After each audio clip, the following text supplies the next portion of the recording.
9 members of the Minneapolis City Council pledged their support for dismantling the city's police department, representing a veto-proof majority of the 13 city council members. The council members announced their position Sunday from the stage at a rally organized by Black activists in response to the May 25 killing of George Floyd while in police custody.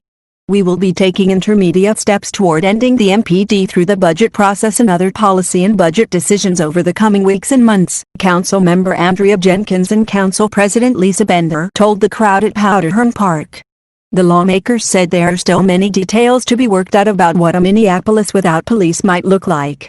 A day earlier, Minneapolis Mayor Jacob Frey was roundly booed after he told a crowd of protesters he didn't support dismantling the city's police department.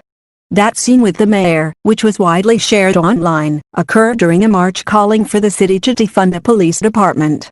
Frey went to address the crowd, which had stopped near his home, and was asked by a speaker if he supported defunding the police department.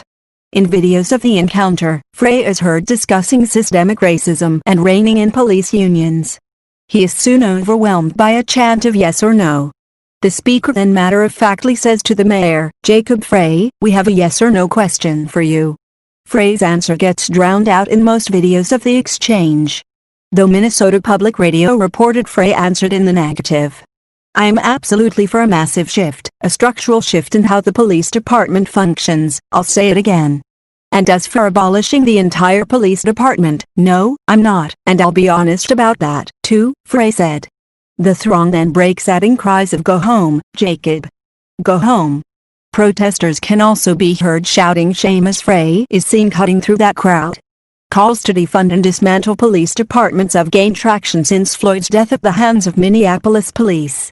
Several members of the Minneapolis City Council have recently taken up the campaign, among them Lisa Bender and Jeremiah Ellison. "And when we're done, we're not simply gonna glue it back together. We are going to dramatically rethink how we approach public safety and emergency response. It's really past due," Ellison said in a tweet last week. Minnesota Democratic Representative Ilhan Omar has also joined calls to dismantle the Minneapolis Police Department.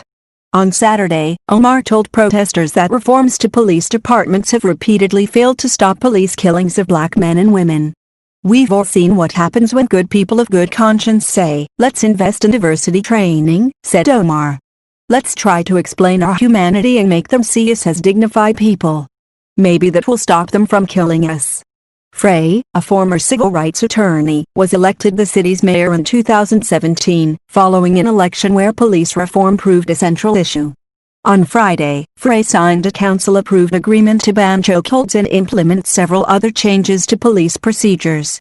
The reforms came after the state opened a civil rights investigation into the city's police department.